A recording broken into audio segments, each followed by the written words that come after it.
কর্মচারী পুলিশ কর্মীদের বিরুদ্ধে যে সরকারি ব্যবস্থা আছে তাকে আরো মজবুত বানাচ্ছে। একদম আমার কাছে মেসেজ ডাইরেক্ট এলেই সাসপেন্ড হবে, অ্যারেস্ট হবে। টোল ফ্রি নাম্বারও চালু হচ্ছে। সব সিন্ডিকেট বালি, কয়লা, পাথর, সুপারি যেখানে যা টোল ফ্রিতে জানাবেন, নবান্নতে কন্ট্রোল রুম, ধরবো, অ্যারেস্ট করবো, সাসপেন্ড করবো, বাড়ি পাঠাবো। কুলটি থানার অন্তর্গত চৌরঙ্গি পুলিশ ফাঁড়ির রামপুর চেকপোস্টে কর্মরত 2 এমভিআই আধিকারিক এক ট্রাক চালকের কাছ থেকে ঘুষ চাওয়ায় এবং তাকে হয়রানি করার অভিযোগে ওই 2 আধিকারিককে সাসপেন্ড করা হয়। রাজ্য সরকার এই 2 আধিকারিকের বিরুদ্ধে দুর্নীতি দমন নীতি এসিবি তদন্তের নির্দেশ দিয়েছে।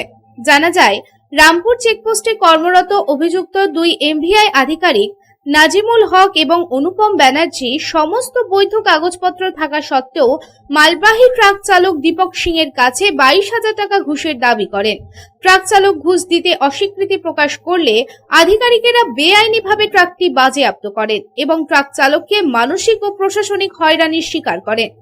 এই ঘটনা সম্পর্কে অভিযোগ পাওয়ার পর রাজ্য সরকার কঠোর পদক্ষেপ নেয় এবং এরপরেই পশ্চিমবঙ্গ পরিষেবা শ্রেণীবিন্যাস নিয়ন্ত্রণ এবং আপিল 1971 এর বিধির অধীনে উভয় এমভিআই আধিকারিককে অবিলম্বে বরখাস্ত করা হয়।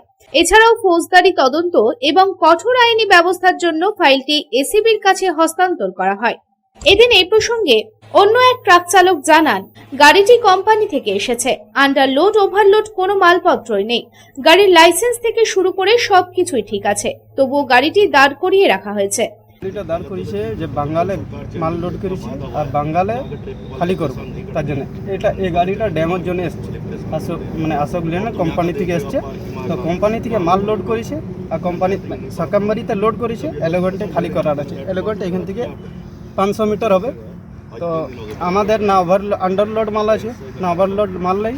তো আমাদেরকে ধরেছে কি বাঙ্গালে মাল করেছে, নিয়েছে বাঙ্গাল থেকে, বাঙ্গালে খালি করতে দিচ্ছে না, ওটার জন্য আমাদেরকে ধরেছে। আর কিছু প্রবলেম নেই, আর মানে গাড়ির লাইসেন্স থেকে সব কিছুই ওকে আছে। মানে বাঙ্গালে মাল লোড করেছে, বাঙ্গালে খালি করতে দিচ্ছে, মানে বাঙ্গালের মাল লোড হবে তো বাঙ্গালে খালি হবে না, তার জন্যই ধরেছে। এই জন্য ট্যাক্স দিতে হবে, ওই জানে, ওইটা তো আমরা কী করে বলবো। এবার ও বলেছে যে রাত্রে ধরেছে কাল 1:30টার সময়, বলেছে যে এখন কিছু কথা হবে না, মালিককে সকালে 10টার সময় অফিসে ডেকে দেবে, আর কিছু এরকম বলে নেই। ওটা তো বলতে পারবো না। এবার কি মানে বলার উদ্দেশ্যটা তো ও নিজে জানছে কি আমাকে ধরেছে কি জন্য, আমার রিজনটা কি বলবে, তো প্রশ্ন জবাব দিচ্ছেই তো না কি আমার কি আছে। আমাকে শুধু এতই বললো কি বাঙ্গালে মাল লোড হবে, বাঙ্গালে খালি হবে না, বিআর নম্বর আছে তার জন্য।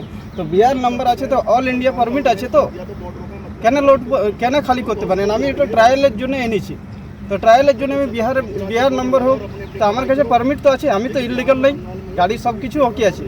কাল রাত্রে 1:30টার সময় ধরেছে, এখনো মালিককে খুঁজছে। এবার মালিককেই বলতে পারবে যে কি চাইছে না চাইছে, ওরা মালিককে ডাকছে, তার মানে বুঝে যাও।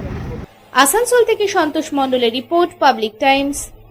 রানীগঞ্জে নিজের স্বপ্নের বাড়ি খুঁজছেন? তাহলে চলে আসুন biggest housing project Kamaladham housing complex. এখানে আছে মোট 250টিরও বেশি ফ্ল্যাট। 200টি ফ্ল্যাটে অলরেডি ফ্যামিলি বসবাস করছে, বাকি ফ্ল্যাটগুলি রেডি টু মুভ। 1, 2, 3 বিএইচকে যা চান তাই পাবেন, সুলভ মূল্যে অত্যাধুনিক সুবিধা সহ swimming pool, gymnasium, children's park, lift facility, community hall, 24 ঘন্টা সিকিউরিটি ছাড়াও থাকছে অন্যান্য ফ্যাসিলিটি। ন্যাশনাল হাইওয়ে থেকে মাত্র 400 মিটার দূরে, near Ganesh Dham housing complex, Jiradanga, Shiarshol, Raniganj. Contact number 7719356476।